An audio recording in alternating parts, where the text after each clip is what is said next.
And okay, started. Okay, sorry. So what were you saying? I said that it's really interesting how, at that point, you really noticed how much both parties failed to understand each other in the beginning. I think it would be interesting to read the first 100 pages again with a better understanding. Although, to be fair, I still don't really understand Estraven. Like, Yeah, no, I agree. Although I think it's also somewhat like kind of the point. yeah, of course, Yeah, that's the point, but yeah, it would be interesting to yeah. It's very get. similar to hi, Pat. Hello. Can't hear us. Hi. Oh, hello. Hi. Yeah, like the book is very similar, in my opinion, to Dune, where you kind of need to go back to the first 50 pages after you read the book to actually understand what was going on. I have bad news. I have not read anything. Like read, but stuff happened today, and I'm so tired. Sorry. Okay, it's cool. It's okay. The I next, could do Hmm? the movie in 2 hours. I could do that. I couldn't read a book in 2 hours. Yeah, I think this is why you're gonna prefer movie club more than book club. Well, if I get better at structuring my life, it wouldn't be a problem. You need to give up what sort of things. Not gonna happen. It's like never. No, it's cool. Next book, it's gonna be much funnier, so I think that it will be easier to read.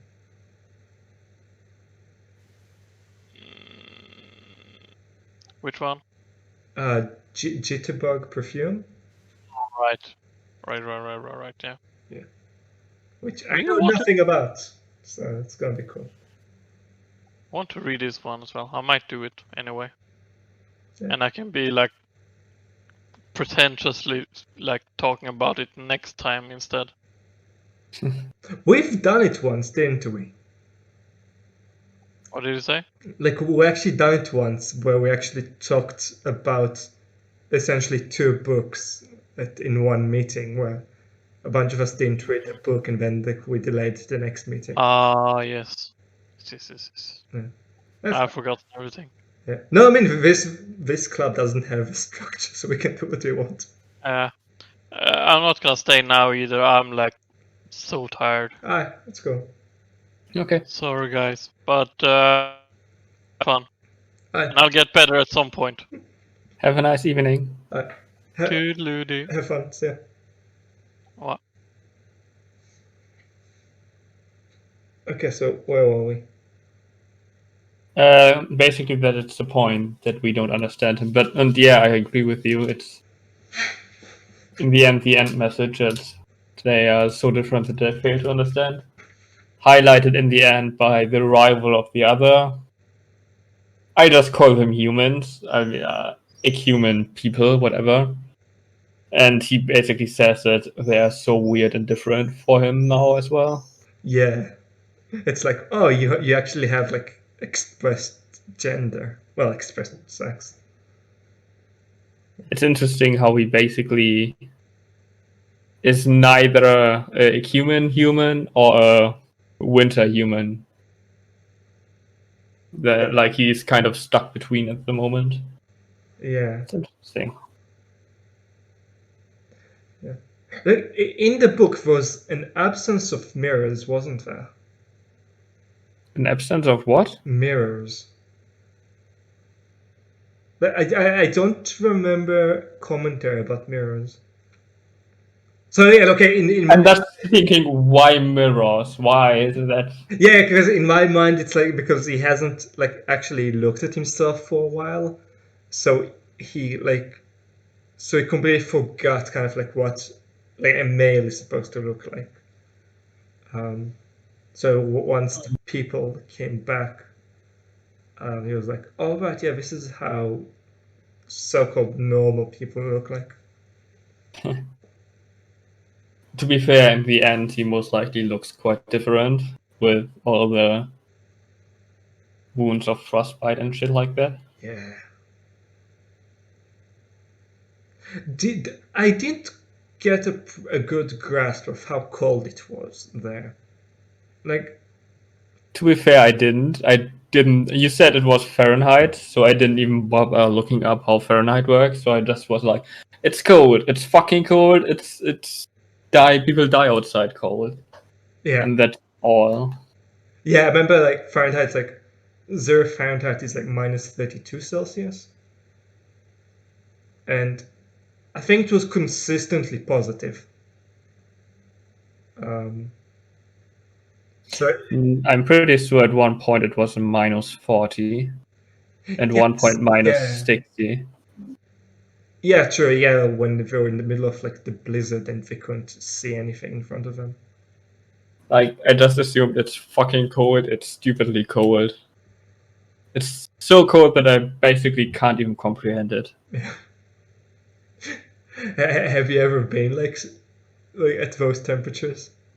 No, why would I? Like, the coldest it gets in Germany is like, what, -6? And even that is rare these days. I think I was in minus 20 once. Could be, don't know. Like, no, I didn't. Like, no. Yeah. It's like, I'm pretty sure it's incomprehensible. That's why I even, again, didn't even bother to try.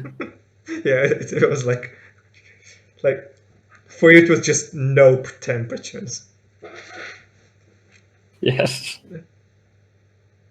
So I always was reliant on them explaining how cold it is. Basically. Yeah.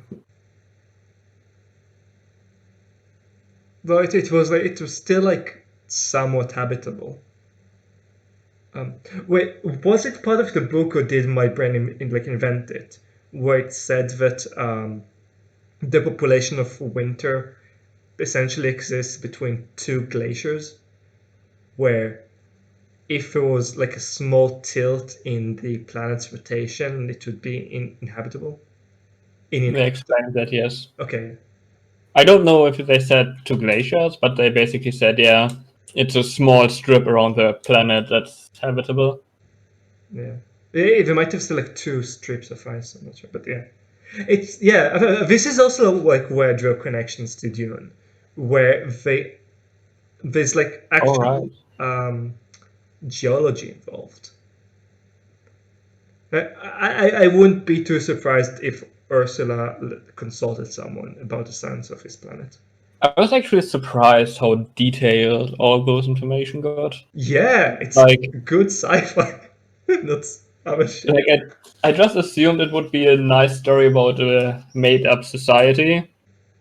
Basically, how would a lack of gender influence society? Just a thought experiment, but there was actual thought into the world building. Yeah, with all those stories which kind of explain the cultures. This sounds so mean, but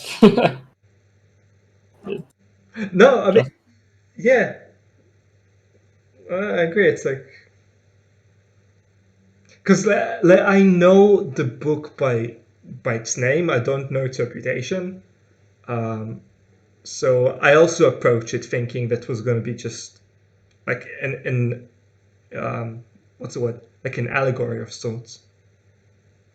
But no, it ended up being pretty hardcore sci-fi. Oh yeah, I'm not sure if we covered it last time, but did you read the introduction?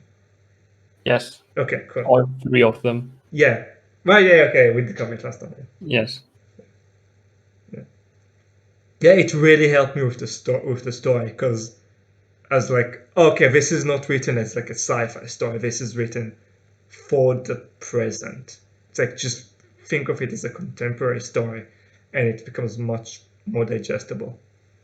Because I have this thing sometimes in sci-fi where I'm going, like I can't picture this as a possible future, so I'm enjoying the story a lot less. But like here, because I could recontextualize it as like saying, oh no, this is a contemporary story, I could enjoy it a lot more. Especially Uh-huh. with the way a lot of the characters behaved in regard to gender. I think actually he talks a lot about gender, but I think it's just to drive home the point that they are so different in that, and not really about. I didn't connect it to his character as thinking a lot of gendered. I mean, we do by due habits or like because our world is gendered. No, But for me it was more like I can't. I should have actually written it down. Actually, no. Wait, I might have written some down.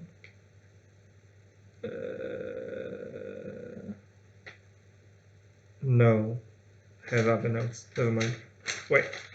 Aha! Second page. Okay, wait. Man, I should have actually written the quote down. I just wrote the page number. So page 213. Something about gender. Wait. That's the thing. I read this book more than 2 weeks ago, so I actually forgot a lot. actually finished it today. Oh, nice. So it's quite fresh. Yeah, like the last 20 pages, I was like, I will read them on Sunday.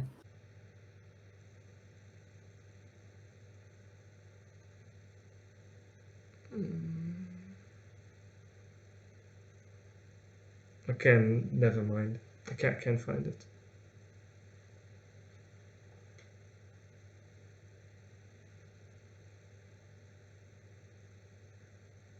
Oh yeah, yeah. When we were discussing, okay, I don't know your edition. For me, it's page 213.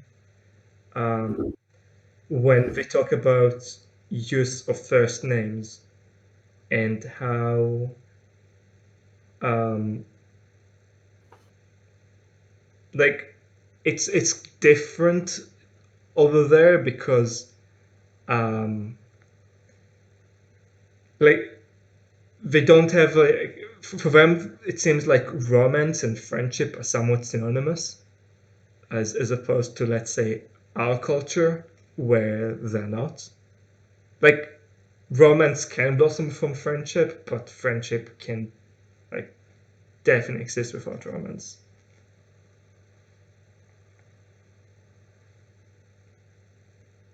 Okay.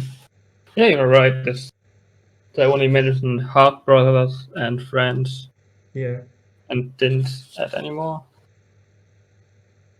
Yeah, yeah, but okay. So circling back, I didn't actually record the exact line, but I remember him. I remember when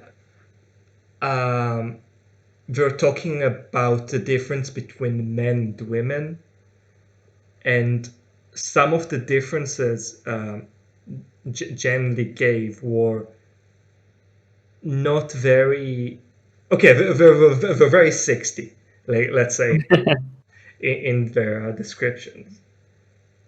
I know the point, the thing you are talking about. Yeah, I Yeah, remember that. yeah, and for me, it's like okay. So again, circle back. That's like saying that oh, this book is contemporary, because for me, if I thought that the writing is science fiction of the future, like having 60s, let's say, like ideas of gender would kind of pull me out of the book. Yeah. I actually don't think I would bother. No, I mean, it's yeah. I guess it's yeah. We have different preferences and I guess different. No, like I think just by reading it, don't think I would actually really notice it. I would just accept it, like that's the way the world is at that point.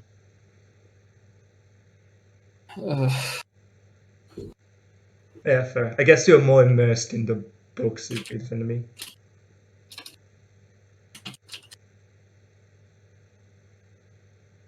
I think I'm just used to it by reading fantasy and stuff that yes, the world is different and the people think different, so I just accept it. And maybe if it's interesting, think about why they are different thinking.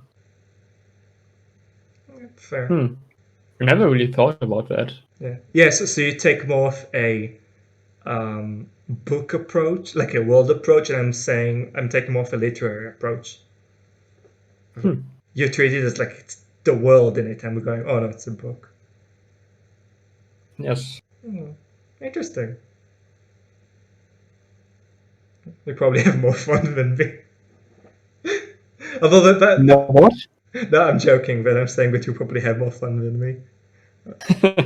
Me? I'm the person that always is like, this is stupid. I'm the grumpy boy. I guess I'm optimist. Yeah. Guess, do you have anything more you want to say, or should I go into the notes I took? To be fair, I didn't do any notes. I wanted to make notes, but then I was like, no. It's fine, I have quite a lot. Ah, good. At least someone is prepared. Okay, so I think we talked about it last time, but I'm not sure. So the use of pronouns, where for the people in winter they just use the masculine, as opposed to just an invented like gender neutral pronoun. So like for example, they or z or something. What do you think about it? To be fair, it didn't even bother me. Most likely because I think in German it's similar. Like the male pronoun is with default, and the female and neutral one is basically a change, a difference. Yeah. So I was thinking the same thing, and they also mention it in the book that they use, like, I can't remember the actual chapter that we used it, but it was in the field report of the investigators, where they're saying we need to refer to them in the masculine the same way that we refer to God in the masculine. It's not like because it's male, it's because it's like an arbitrary thing. And I kind of disagree. Like, I agree and disagree. For me, I think it was a bit more intentional because it gave me, like, in the way I imagined people, because everyone was referred to in the masculine. Like, I just had a male image in my head, but I constantly had to remind myself that that image was wrong because they're more androgynous. And I was thinking that Ursula used it to give the reader the same dissonance that Jandy would feel, of like constantly trying to make us reframe them in a gender neutral sense. It's like saying that you need to kind of abandon your notions of sex and gender, and showing how it's actually pretty difficult. I think that's actually interesting because for most parts, I didn't really bother picturing them like as people. I think that's actually interesting if I think back about it. What were like blobs? Basically, a city with the people, but the people had basically no features. Like, that's Estraven because that's the blob that's called Estraven. Like, not really. How do I explain this? Like, it didn't really bother giving them actual people features. There was just the characters walking around. Yeah. My explanation sucks. No, I agree. Like, I was also the same. Like I think this was actually me towards the end of just like forcing like a gender neutral thing on them, like completely sexless. I didn't have a coherent like image of how they looked like. It, yeah, but like for me, it was a lot in the behavior of everyone. I was just like, this is kind of masculine. I was like, no, this is not masculine. This is just them. I think if I imagine them, yeah, they were basically smaller, white, rather fat male people. Yeah. But right, they bother a lot of. Yeah. It's just interesting that I actually noticed that way, how I think about it. Good. This is why we have the book club. Yeah. Yeah, because we do actually mention like Jen Lee does comment it on a few times, saying that how he's pretty masculine, but um, e- everyone else, especially Esteban. Well, is his name Esteban? What's his name? You mean Esteban or you mean his path name? The thief or whatever. No, okay, Esteban. Esteban, yeah. Actually, yeah, damn it. Wait a second. Half. Half? Yes, half. I have it. It's on page 13. Estravan, half. Yeah, half, whatever. Oh yeah, half. Okay, fine. Yeah, I'll call him half. Half is easier to say. Yeah, so when half, yes, so Jenny says that half is a bit doughy and somewhat fatty, which I wouldn't really say that it's a feminine trait. I just assume everybody on the world is rather fatty because, well, insulation. Yeah, true. Yeah, true. They're like human penguins. Yeah, basically smaller, fatter, more round people. And most likely more white. Yes. Which is weird. They would most likely have more pelt or more hair, but whatever. That's another thing where I just like, that's just the world. Slightly deviates from how I think it should be, but whatever. Yeah. Well, maybe when they were getting genetically engineered, they, like they said, make them hairless because fuck it. I think it's just the point of making them look on the one side more human, but then again differentiating them Yeah. in the details so much. Because I assume if she would have made them hairy, we would think like, hey, they're monkeys, not humans. True. Yeah. Hairlessness is a very human trait. This sounds strange, but yes. Yeah, I mean because the only reason that we're mostly hairless is because we can take pelts and put it on our body.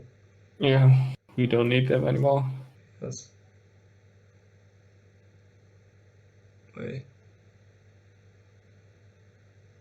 wait, then we got sidetracked. I think. What were we talking We get sidetracked a lot, so Okay, I'll just jump to the next point. For me, the world itself felt a lot like Foundation, but without Salden. Because it's like for me, it was there was a human empire, and they all got scattered around the galaxy, and then there was a collapse, and they all got locked in each other's Oh, you are comparing the progenitor of the humans with the Empire in Foundation. Yeah. And the collapse. Do we know anything about the collapse? Here, okay, this is what I don't know. Okay, it's unclear, and I think it's unclear because it doesn't really matter. Like either there was like a human, like a pan-galactic human civilization, and Do we even know if they were humans?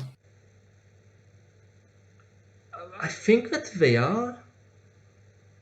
Like, It would be strange, to be honest, because it's speculated that the people on Winter basically experiment, which is the only thing that would make any sense, to be honest.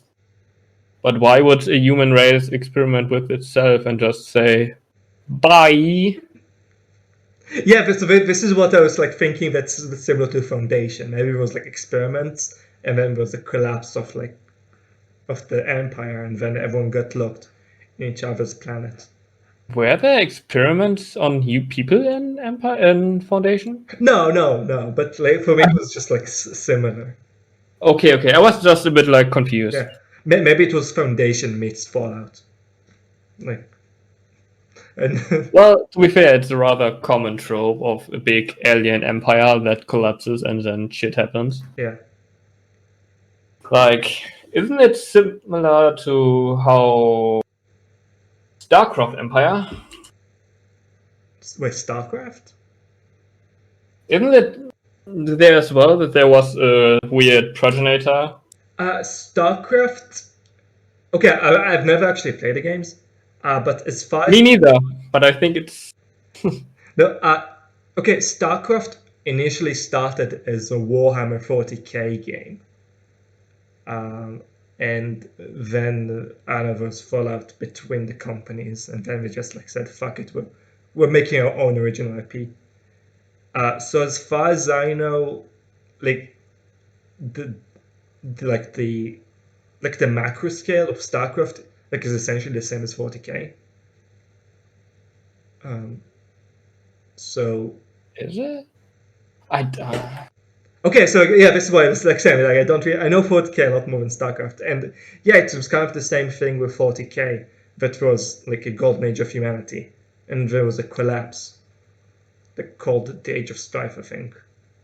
And then there's like trying to reclaim the lost colonies of mankind.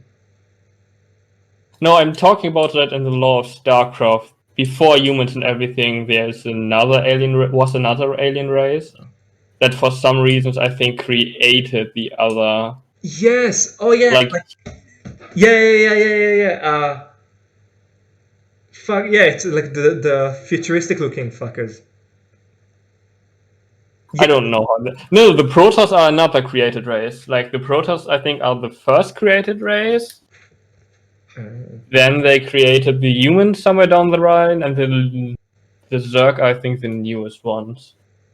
For some reason, I think. I don't know. I don't really remember that much. Oh.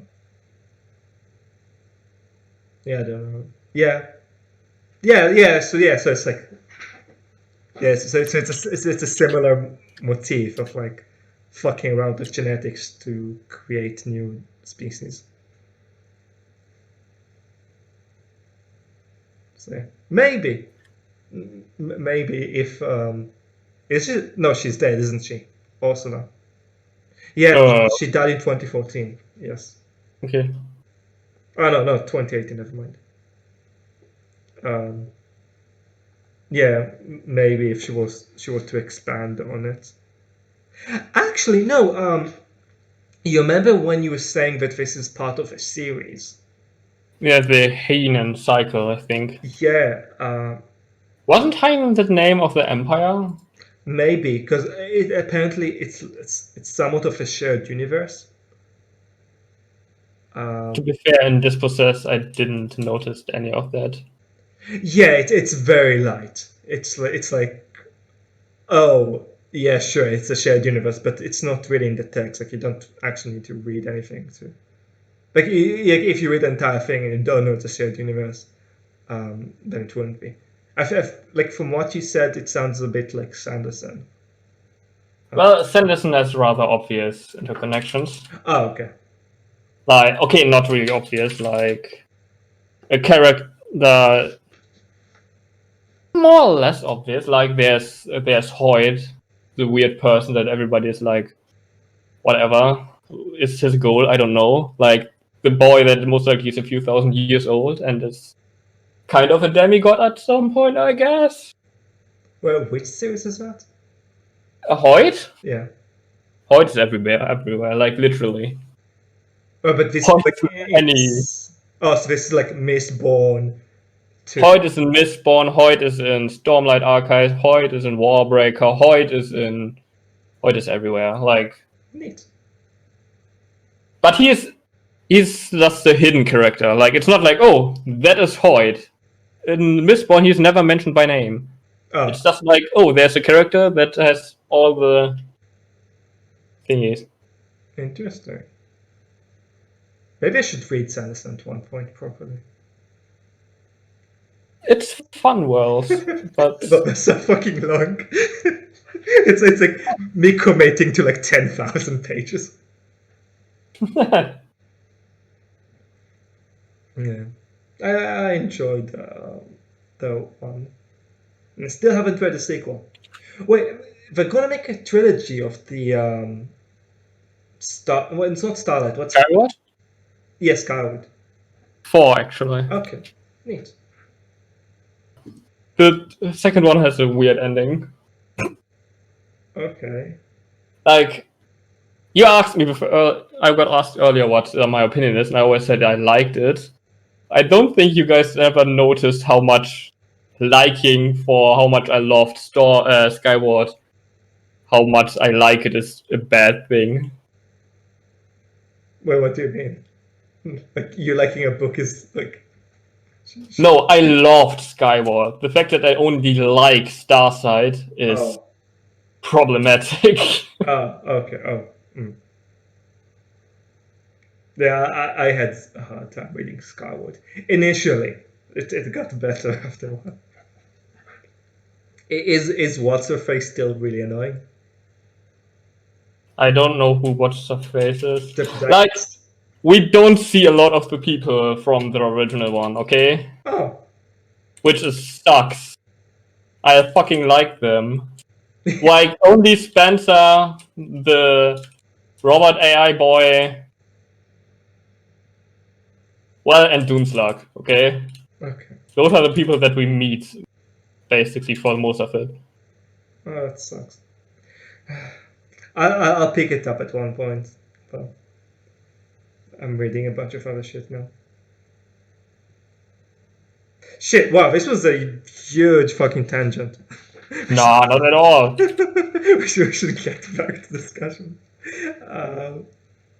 Okay, so my next note is: did you also feel like the protagonist was a bit incompetent?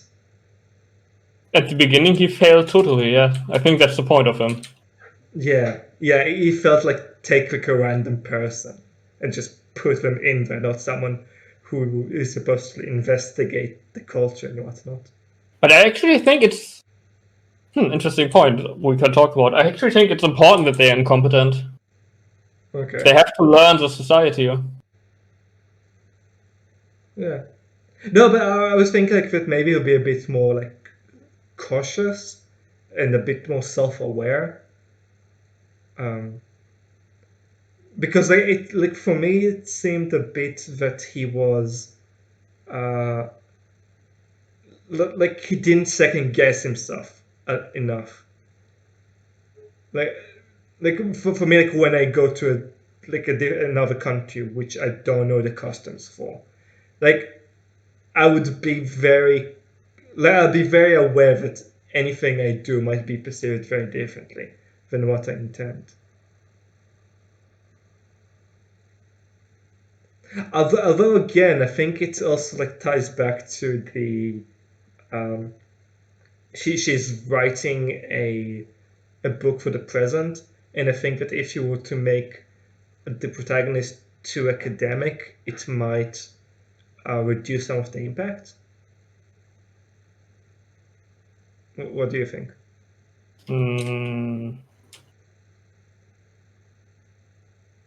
If it would be too academic, I'm not sure. Actually, I watched. That's an interesting point. I watched the extra credits video thingy, and that basically said that he is the opposite of the characters or heroes of the time. Like basically how in most characters in that time of science fiction, where basically the boy being like hero people. Okay, so like they're larger than life people. Huh. Like the scientific hero boys that do stuff like that, and they mentioned that genre is basically most likely an intended antithesis to this.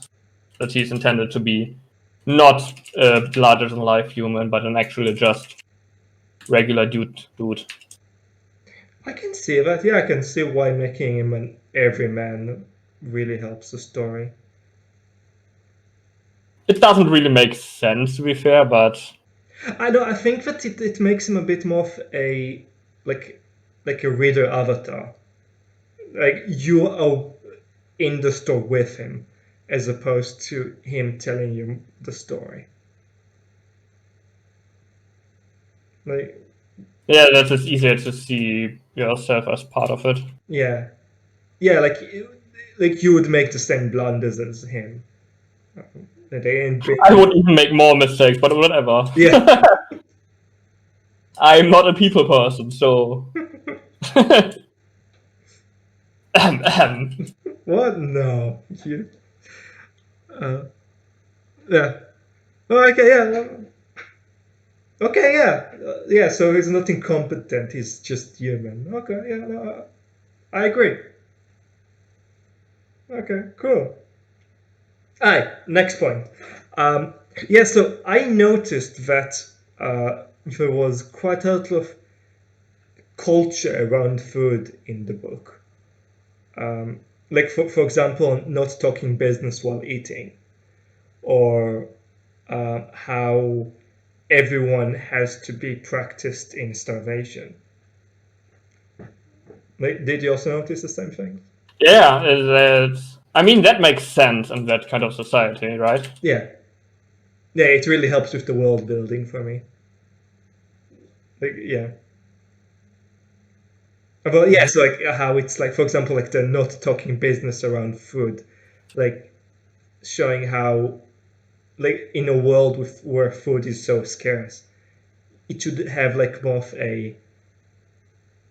like a sacred feeling about it. Of like you don't want to taint it with business. It's just The same as they eat a lot. Like, they eat, like, what, 6, 7 times a day? yeah, I think so. It makes a lot of sense as well. Yeah, I mean, of course, for us it's fucking weird, but that's not the point. yeah, it's like Like, that's just... At least I think that's not the point. maybe they're hobbits. You don't know. Yeah. No. Yeah. Yeah. Yeah. Also, how when when Jenny came to the other country, one of the first things they did with him was to have a feast. Um, okay, are you familiar with the culture around food in Japan? No. Like in Japan, food is quite expensive. So, um, actually, having someone over for dinner is considered to be quite a generous gesture. And yeah, actually, now thinking about it, I think it's very similar. Just to show, like, because so for example, when Gendley visited the king, he was just first for the audience. Like it was just there as an audience for the king, as opposed to when Gendley went to the other country. That they, it was not. Oh, that... Hmm? Yeah. I actually didn't think about that at all. Yeah. Yeah, so yeah, when he wasn't just like it wasn't just audience, it was like also food involved. Huh. It's actually an interest. Both countries are actually interesting in their differences, I think. In and of itself. Yeah, it's Like, this old country, I forgot its name, but they're basically communists. Like, we can understand them, I think. Like, they seem similar to what we hear about communist states, right? yeah. Yeah, I wasn't sure if it was authoritarian or just very bureaucratic. No, it's authoritarian. Yeah, it's authoritarian. No, it's 100% authoritarian. Yeah. Like, we can understand that, but on Yeah, the other hand, makes- the K country, again, I don't forgot the exact name. Like, I know the capital is Ehrengrad, or whatever. But I don't think we have anything really similar to it. yeah, Because in the end, it isn't. This sounds so stupid. Such a high developed society. Like, it's still basically very tribal in its core. Yeah, no, I agree. It's like very tribal, very even like technology-wise, it's between Renaissance. I guess it's like during the Industrial Revolution age. I would even say it's basically between Industrial Revolution and modern age. True, they have radar. Not radar, radio. They just develop very slow due to how the world works. Yeah. Although they do have very good isolation. Yeah, of course, because I have to. Similar to that, their stuff thingy is like hyper efficient. Yes. Like, they used it for like 3 months with one charge. I want such a good Yeah, battery. no, I think that like it was like 18 months or 14 months sort of thing. Which, yeah, very impressive. Yeah, And also the like how it efficiency was. must be great. Yeah, I really want one. It's like both in the oven and the lantern. Not even that, it's a stove as well. It can cook stuff for you. It's a small little all-in-one device. It's amazing. Yeah, it's like, damn it, I want one as well. Yeah, Again, they're just hyper specialized in surviving because they can't afford developing. yes. Also, I think, the stock cube things which they ate, which was yeah, the protein thing is. yeah. Which I guess this really shows that long treks in the snow are pretty common over there. You're right. Like, well, not really common, but at least for Astrovans people. Yeah. Okay, Like, they seem a I bit meant more weird. common than us. Okay. Actually, no, that's not true. Back, okay, for us in modern times, because this reminds me now. Back in medieval times, they had essentially reduced soup, where they made like a sort of soup thing and then completely dehydrated it. So they had a strip of something that looked a bit like leather that they would just like take 10 grams of it and then drop it in some hot water and then just essentially have a meal. Interesting. Yeah. Like, It's actually similar to that. hmm. Yeah, but I guess like a bit this draws parallel between the cultures because in both it was pretty common to be in like okay, not inhospitable environments, but more like environments with outside of society for a long time. But you could be more reliant on what you have on you. Interesting part of world building again. Yeah. At least I think it's about world building and not like any deeper meaning. No, I think it's well building. I think the deeper meaning is mostly the gender related stuff and the isolation. Actually, what did you think about them not having any flying devices? Actually, was thinking about talking about that as well next. Yeah, okay, yeah. So let's talk Talking about technology. I think it's interesting as well at the point like without birds that they don't have things like, hey, we can fly. I think that stuff can fly. But I don't think that explanation really works. I mean, it makes sense that they don't have airplanes, like, again, scarce resources in the world and shit like that. Yeah. So that makes sense that they wouldn't create airplanes, as well as even our airplanes, we need good weather to fly, basically. Yeah. Okay, not really. Like, there are some airports with shitty weather. But for the most part, we need kind of decent weather, and it would be a pain to fly there. Yeah. Although I've even like thinking a bit like of like more archaic technologies like hot air balloons. Hot air balloons, I think in theory would work, but in practice, I don't see how they could use them because I would just guess that they would just be blown away. Yeah. Also, maybe there's also a cultural explanation of just why would they use up, like even if we're trying to, like, why would they waste so much heat energy on something like that? Oh, yeah, right. They would. Actually, that wouldn't be that much because we know that they can create heat hyper efficiently. No, I was thinking more like on the way to making hot air balloons. Um, like in terms of experimentation. I don't know. Okay, it kind of makes sense in my head. Maybe it's not the best thing. Hmm. Technology on itself is interesting there. Like, yeah. I'd assume they would build trains more. Yes. Like,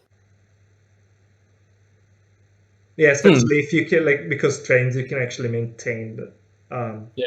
like a closed environment a lot better. Maybe the O people could have built trains. Maybe the K people not really, because their settlements seem to be small except for Irangra. Yes, and they're also less organized. Yeah.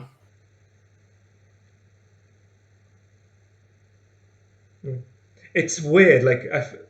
I think we would agree that O is more advanced than K, but Not really, actually. no. Like, technologically, they seem to be on roughly the same level. It's just as a society, O is more centralized, whereas K is very tribal. Like, their weapon technologies seem to be the same. Their heating technologies seem to be the same. Their mobility technologies seem to be the same. Like, radio stuff seem to be the same, basically. Like, technologically, they are basically identical. Just as a society, they differ. True. Yeah, I just mistook it for because I perceived O as a more stable society as opposed to K, which is in the whims of the monarch. Actually, it would be interesting to see how much power the monarch actually has. I mean, we know he can create the prime minister and just say "fuck you, you are expelled." Yeah, it's Hmm? yeah. Hmm. Yeah, it's weird. Like, yeah, for the entire book, I was like, oh yeah, I was okay. For the later part of the book, I was like, I was more advanced than K. But yeah, you're right. Yet I remember what I wanted to talk about: weapons. Yeah, It's interesting that they basically don't really use lethal weapons, like the projectile weapons. They most of the time seem to use the sound weapons that they can immobilize people. yeah, this is interesting. I didn't think about that. I wonder why. Like killing someone is pretty costly, and it might cause What's pretty costly? Sorry. killing someone. Actually, no. I guess this like ties into more like the bigger picture of reduced aggression. Like that makes a lot of sense that they have reduced aggression. Like again, survival is the first thing. Yeah, and war And is very costly. yes, and you need to mobilize a lot of resources.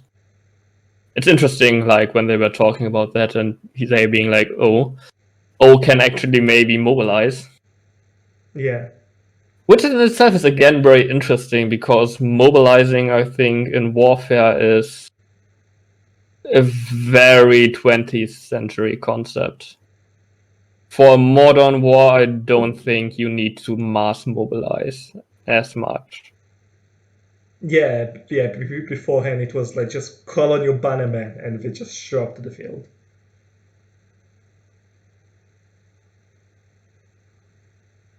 Yeah, yeah.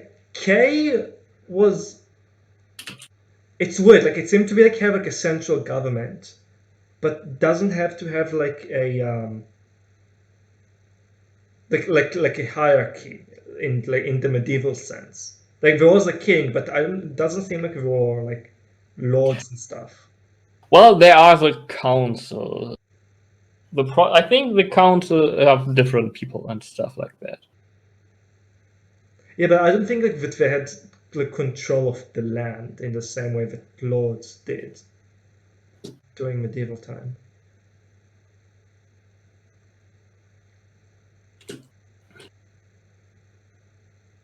If I could remember exactly, they made some small comments of how the House of Lords.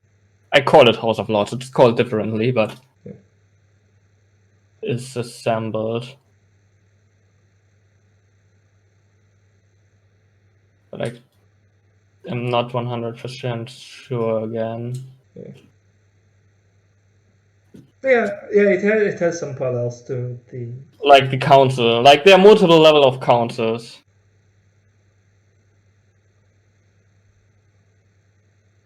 Yeah, they like I don't remember. Did they mention like how like the responsibility of the prime minister?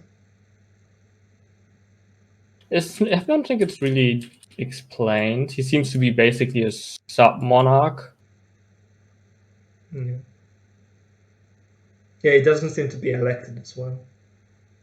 Yeah, he's basically made by the king, like selected. And I think they mentioned that the counterweight to the prime minister is basically the inner circle or whatever of the council. Hmm. They mentioned that when the Hera, which is another interesting thing to talk about later. No, we can talk about it now. Like their weird fortune telling stuff. Oh yeah, that was. Yeah, that was.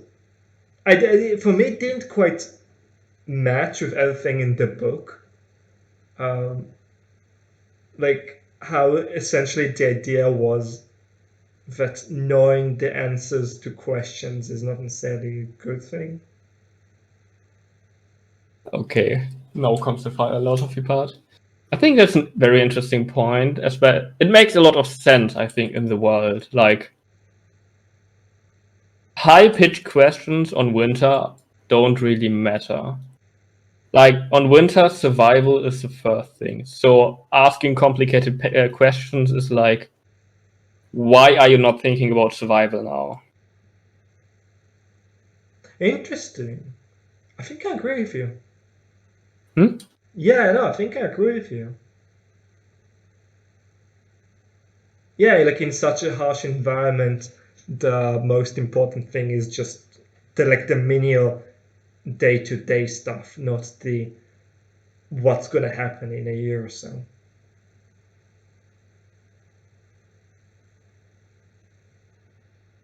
Yeah, also like the question generally asked, it didn't really matter in the end.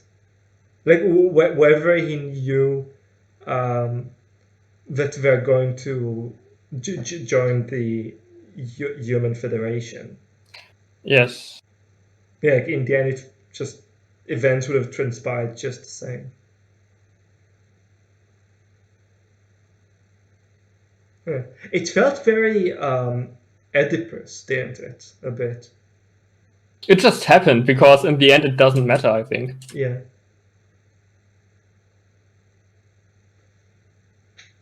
Hmm.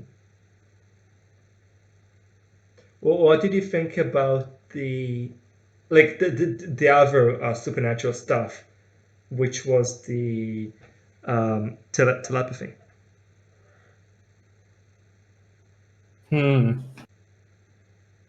That's another thing that I just accepted. Yeah. No, actually, this is one of my notes here, which is the I connected mind, speech, isolation, and love, where they have a note for page 256. Like, What was in page 256?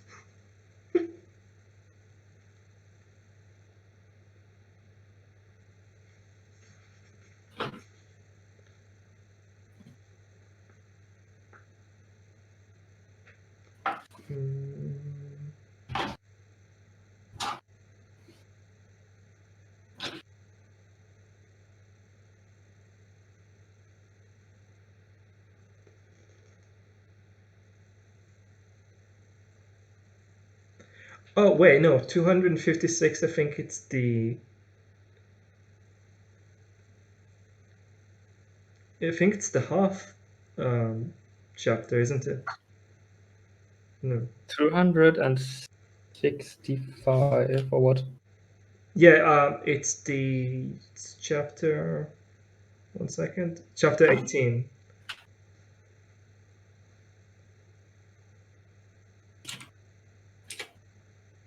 It's like chapter 18, and this is about 15 pages in. It starts with on the 40th day and 2 succeeding we were snowed in by a blizzard. I didn't even bother with the dates, to be fair. Yeah, I know. It also like jumps a bit.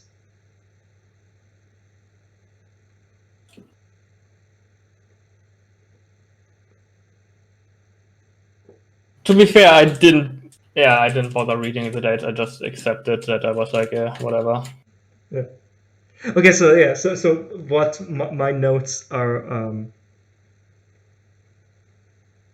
I don't know. For me, it was more like okay. So basically, my note is like mind space isolation and love, and like how um, mind speech and the correlation with the intuition of closeness, of how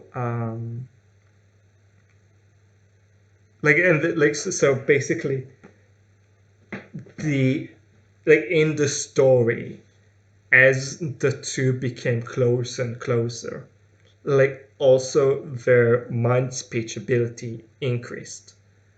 And for me, it was a bit similar to how, like with close friends, sometimes you can just intuitively know what they're thinking, and how, like, then you can like take it into the bigger story, where in the pan-galactic human civilization, how by bringing mind speech to people, they're essentially making the societies closer to each other. Okay, that's at least my interpretation of it.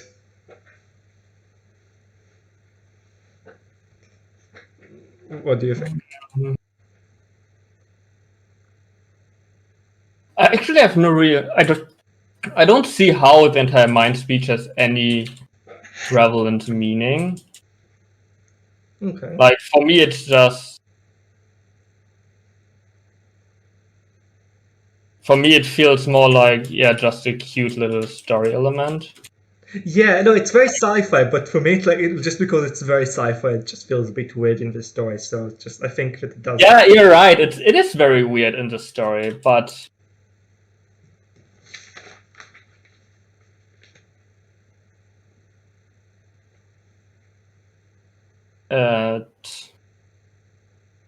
it must have a meaning. It can't be that it has no meaning. Yeah, this is why I interpret it that way. Just I'm sorry, I'm basically doing a raid currently, and I'm struggling hard and getting hit by everything. God damn it. For some reason, people decided that I'm the main tank, so I'm just standing here like, what the fuck? We're in Warcraft. No, Final Fantasy. And for some reason, again, I'm the main tank. I don't know why they suddenly decided give me the main tank role. But again, I don't know the fight, so I just get hit by AoEs. You should multitask well at book club. Book club post. I actually have someone that may be interested. I should ask her if she wants. Yay, more people. Maybe she can help us choose the book after Jitterbug Perfume. I will ask her if these would be interested. Yay. Also German? No, Netherlands. Oh, sweet. Yay. Maybe I can impress her with my zero Dutch. Man, it's bad. In Dutch. Huh? Weren't you living in Dutch? I'm just a bit. Depending on the accent someone has, I can't distinguish between German and Dutch. It's Okay. No, but So basically, you live there, but your speaking abilities are. yeah. No, I mean like I'm learning German at the moment. I'm very bad at it, but I'm learning. I think it's a pain to learn. I assume it's a pain to learn. Like, Fucking the devil invented that language. The grammar is the hard stuff. The vocabulary is fine. well, why is there an arrow?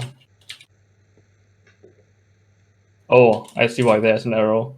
Okay, I got it, but I understand why there was an arrow. Yeah. Oh, yeah, okay. Going back to the book. Yes, I'm trying really hard to follow. I'm sorry. It's just big fiery dragon is hitting me as well. So I'm just standing here like I have to do so much at once. It's cool. It's cool. Why I?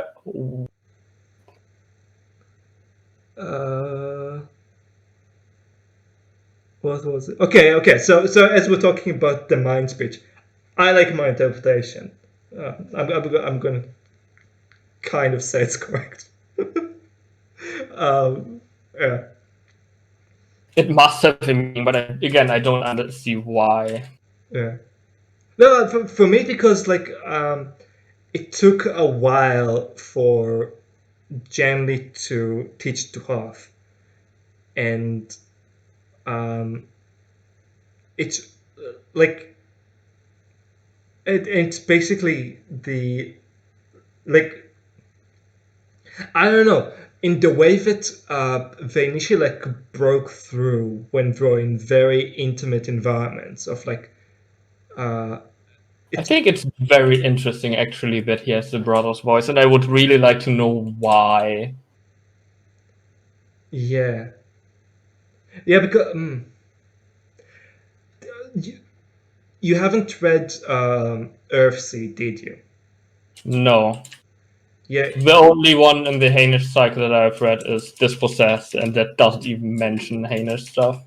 No, Earthsea is not Hamish as far as I know. It's more just fantasy. In Earthsea, there is the ability. There's like there are dragons, and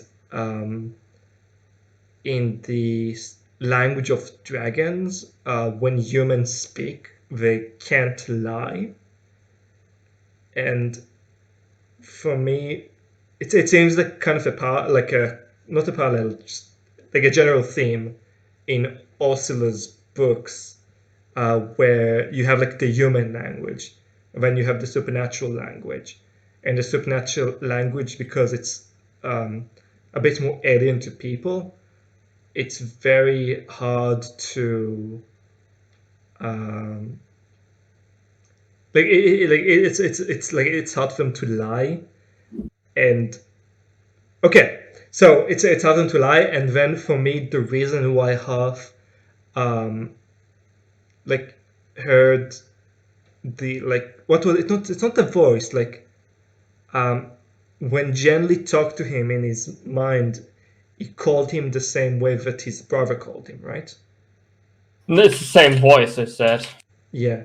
So Yeah, it's even... so I connected it to the idea of love, of like Actually, I don't think I... Okay, continue that.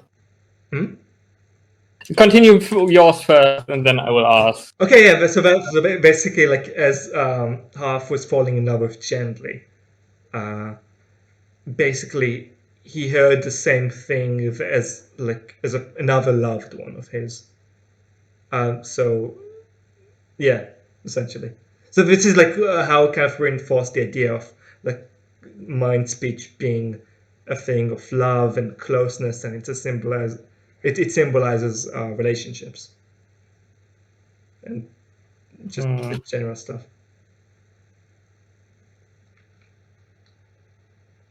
I really can't understand anything of why it's done that way. That's fine. Yeah, it's very magical. The one that I wanted to talk about is what is up with the brother anyway? I assume the ending wants to be like, oh, that's what's up with the brother, but I don't understand it. I don't remember much. Like they were lovers, weren't they?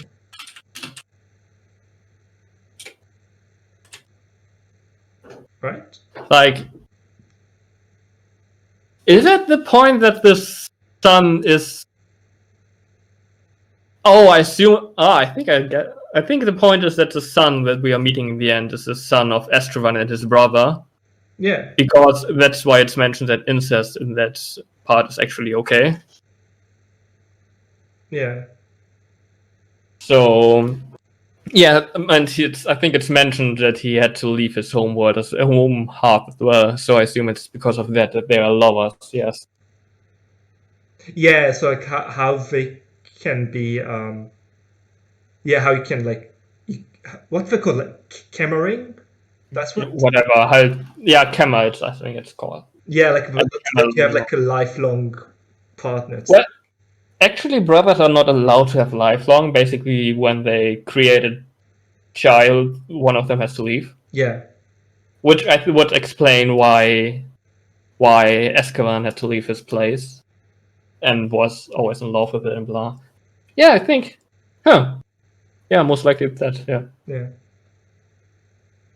So they were lovers. And then he heard Janley in his head as his brother because he fell in love with Janley. Yes. That would make a lot of sense then. Yeah, which then makes sense for his sacrifice because they were sacrificing himself for Janley's sake. Yes. Because he knew that he would fuck up if he would be around, because if he would be alive he would press it more harder that they would have to forgive him. Yeah. Yeah, I liked how it's weird, like loving like the sense of like the physical act of it and the emotional aspect of it, because like it seemed to me like in the society, the emotional aspect of love is much more valuable than the physical act. Like, I'm just thinking how important the emotional act in itself is. I mean, yes, we have the extreme example of the two of Estravan and his brother, but we also have Estravan and his Cammering in Erengrad, or whatever it's called. yeah, in the country. In K Country, yes. I can remember that name of the city. It's the one thing I can remember. It's like org or something and something else, right? No, it's not somewhere here. Let's see.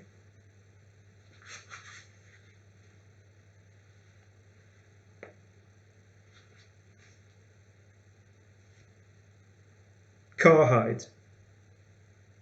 Yeah, that's, yeah. The nation is called Carhide.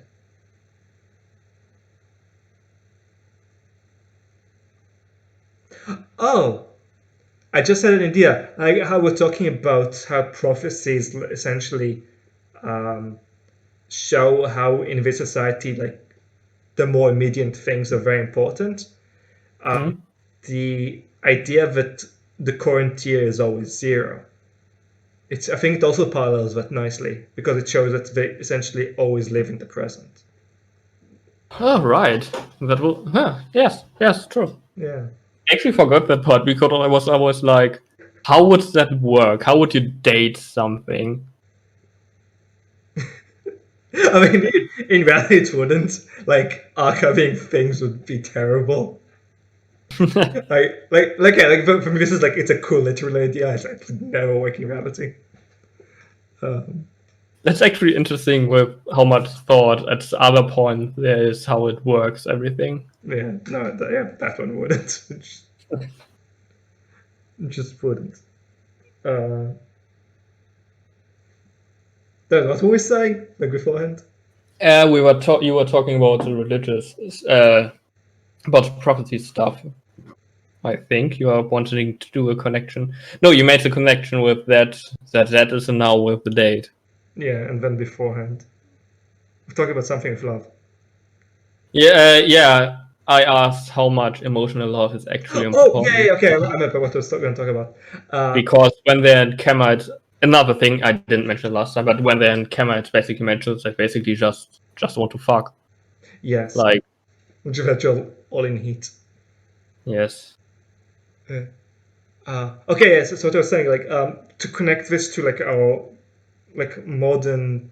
Okay, so I'm going to make a statement. You might disagree, but I think that in that society, um, sex is really not that important. Same thing with like having offsprings and making lifelong connections, especially in a monogamous sense, is considered to be much more important. And I kind of connected to our world, like in our society, where having sex with someone and like in a love sense is almost of the same important as having a, let's say, like a platonic love. Um, yeah, so like this is why for me, in this book, having a kid with your sibling is not that a big deal, but having a lifelong love connection with them is kind of a big deal because for them, um, like connections are much more sacred than just having kids. Makes actually a lot of sense, yeah. Mm. Like how it's everything is worded, how the sexuality. Yeah, interesting. Also, like when you're talking about the Kimmering, I found it quite interesting how like using drugs they can actually choose their own gender. And the book didn't touch on it, but it would be a nice thing to explore, like from a transgender perspective,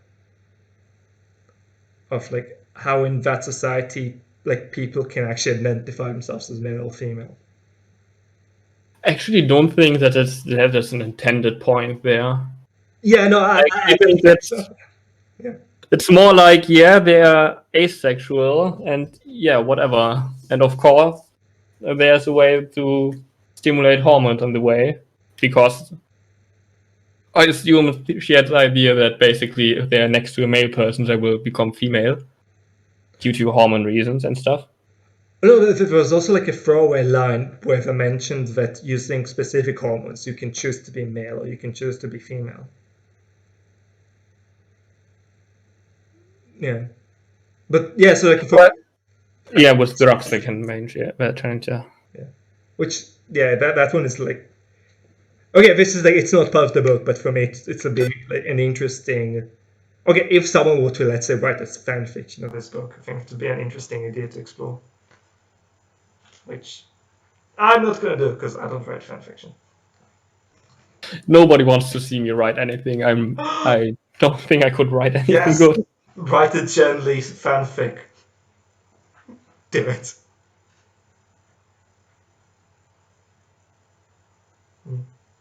Uh,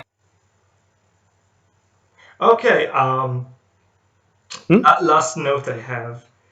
Uh, I found it interesting how there is like at one point. Okay, for example, in pages 267 and 233, there are the mentions of the yin yang sign and also the poem where they're talking about the left hand of darkness, which is essentially the yin yang sign. Which is another interesting thing, I think. Yeah. Like, I can't see any reason of why it would be universal, but whatever. I like. Okay. Yeah. Yeah. Yeah, it doesn't need to be very innate to people. I made a connection of like yin yang essentially showing like um, basically like male and female, and how um, basically in the winter planets the people there essentially just are both the yin yang sign together.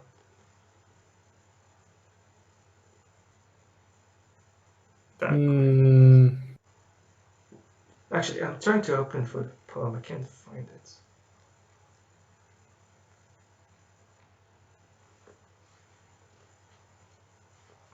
Oh wait, do you want me to read it? Just so you don't have to look for it. Sure. Okay, so only 6 lines. So light is the left hand of darkness, and darkness right hand of light. Two are one, life and death, lying together like lovers in camera, like hands joined together, like the end and the way. So, Yeah, it's no, yeah. I was just like, why being and young would be a universal symbol. yeah, I don't think they mentioned especially like the yin yang, like being inversed, more like the contrast of light and dark, sort of thing. Wait, actually, do you know the movie Night of the Hunter? Of course not. It's a movie. Okay, I'll post it. It's in the movie there's a priest where I think on his right knuckle is tattooed life, and on his left is tattooed death. Wait. Hmm. I'll post a picture on Discord.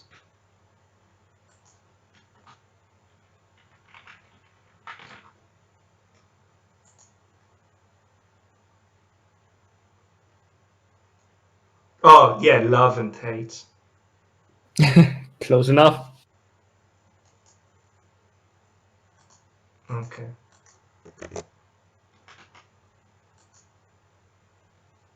Yeah, this is not from the movie, but it's essentially the tattoo. Like that. Yeah, so in this case, like love is on the right side and hate is the left hand of dark. Wait, Okay. yeah. Yeah, so it's I guess it's less, like it's a dichotomy sort of thing of like it's not necessarily like light and dark, it's more like something in like it's the opposites.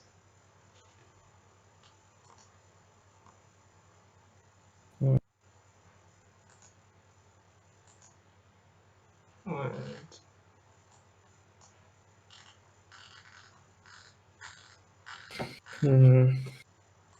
Again, I don't think I get why. Oh, well, could Okay, for me, I think it was very concrete as much as just like a general theme thing. in retrospective, that it's yin and yang makes sense. The fact that I was an idiot and kind of skipped it, I think they even mentioned it directly, like, hey, that's basically your arm movement thingy, your hand thingy. So, Oh yeah, when saying it's like a left hand of darkness. no, like, that's basically yin and yang. I mean that. Ah, yeah. Oh yeah. I guess like if you like look like it as like when you shake hands, sort of it's like creates sort of yin yang. Mm. Mm. But yeah, I guess like it's more like a thematic thing of just dichotomies, opposites together. Yeah, maybe. Actually, I guess like in the yin, wait, yin is the dark, right? Okay, so yang. Yeah, so like how winter is mostly white and generally is like is a dark person. How essentially Here's the blackness and the white. yeah, kind of from visual perspective. That feels quite a bit fast. No, yeah, no, but yeah, it's. I don't think it's intended. It's just it's a nice idea. Yeah. Actually, what do you think about Jenny being black? It's like, especially like for a book written in the '60s, it's interesting. It's made like looking like that. It's I already mentioned like the point that extra credits make that it's basically the opposite of the typical sci-fi hero of the time. Hmm. That he due to that is due to being the opposite that he is the opposite. Like he is a regular man and not a bigger than life man, and he is black and not white. Oh yeah, so like While reading, I didn't really think about it. More like as another opposite point to the regular humans on the winter. yeah, because that's again, very unimportant. they most likely are very white. Is it ever mentioned? Yeah, no, I mentioned that we usually thought of him as a slightly right. dark one, like in the early Khmer. Yes, right. I remember. Yes, in the beginning. Yeah. How everyone thought of him as a pervert. I think that was funny. Yeah, well, that's an Like, interesting idea. I think extra credit mentioned to that as well, that it's basically to make the reader feel weird. Kind of, I guess it's also like somewhat world building sort of thing. Of like in society so sexless, someone constantly in like basically in heat would be considered pretty weird.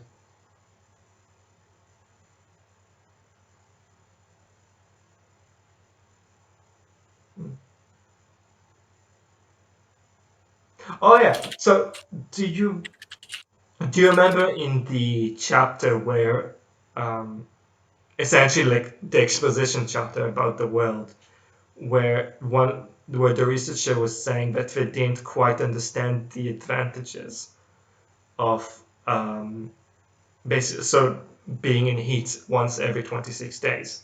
No, 28. Wait, 26 or 28? I think it was 27 actually, but again, 27. I'm it's frigid. Yeah. it's just a number for my like. It's just a number that is remarkably close to the menstruation cycle, or however it's called in English. Yeah. Yeah. So yeah, how okay, so I was mentioning how like it didn't quite make sense that they would only be in heat like on a cyclical thing. For me, it kind of does make sense, um, in the way that like if you assume that being having reproductive ability is energy intensive, um, like being like in a high like in a sexless state would be would be energy conservative. But would it actually be like? You have to keep in mind that at one moment, they suddenly need to get a lot of energy to basically get their sexual organs ready. I think it's not directly mentioned, but I think they need to extract the male and female sexual organs. Kind Like, I think it just once mentioned that it's weird that generally's primary sexual organs are basically always in existence. yeah. Yeah. They're pretty much like Ken dolls and Barbie dolls the entire time. Like, what? Yeah. I'm Yeah, sorry. so for me, like it does make sense, like from like a moral perspective of like um, not having any sexual ability um, conserves your energy, and then also having the ability to choose between male and female is Okay, that actually makes sense that they can switch in that regard. yeah, because you just need two people to make a kid, not one male and one female.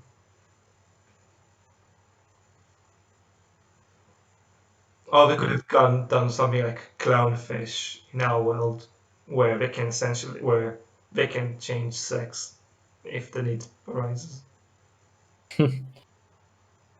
Yeah, I mean, yeah. Well, yes, but the story wouldn't work. No, yeah. No, yeah, I'm more than happy with what Ursula wrote.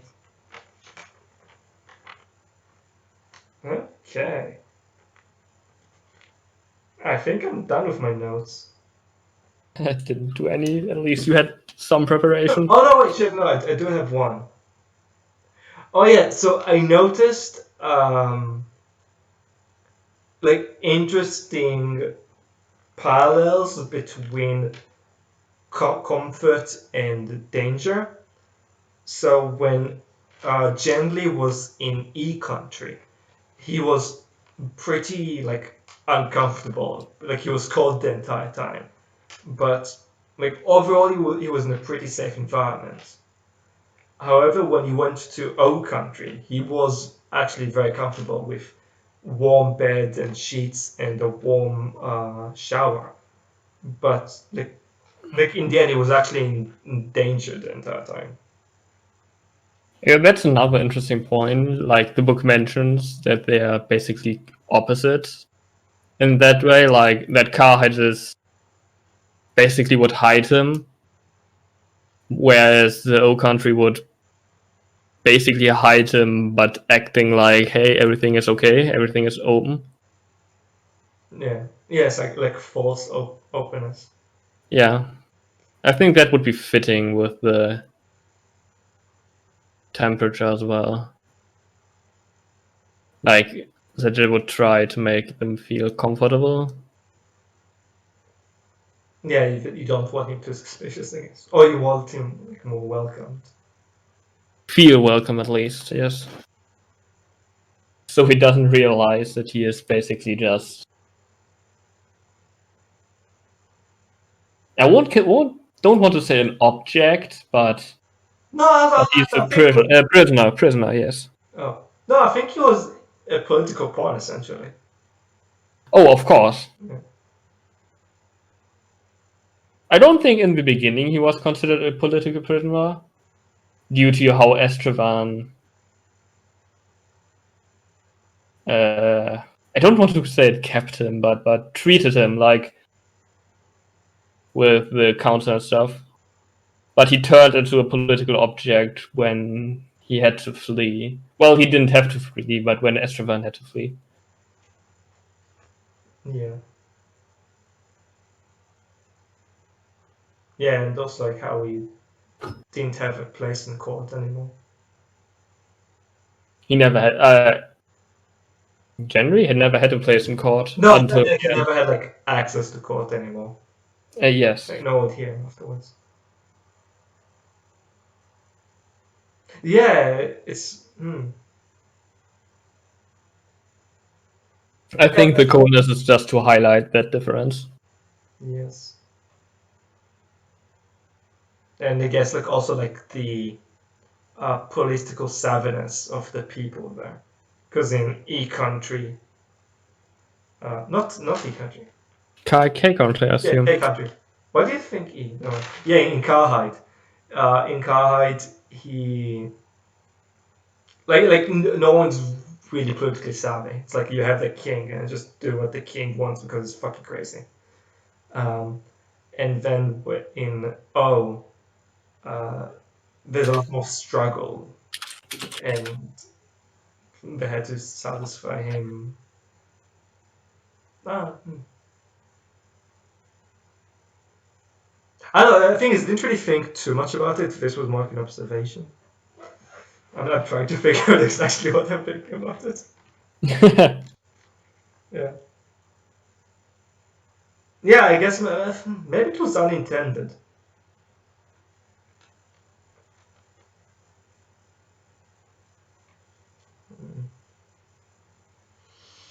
I don't know. Alright. These notes are finished. Yay! Let's hope Pat listens to this. So if he wants to discuss the book, we don't have to repeat ourselves. Yes. Listen to my random ramblings at some point when I try to focus on AoE stuff happening around me while talking, while thinking about the story and philosophy shit about that. Yes, great. Definitely not a mess at some point. Yeah. It was a nice parallel in between the lack of aggressiveness in the book while you fighting a dragon. Look, now it's not a dragon, now it's a robot. Oh my god. It Wait, has gigantic lasers and a flamethrower, and I don't know. It Start. there's fire everywhere. Oh, mustard bomb! I think that's a tank buster. You would bring it to winter, and then you can just rule the entire planet with it. It's like, look, it's a machine that works by itself. Well, I'm gonna close the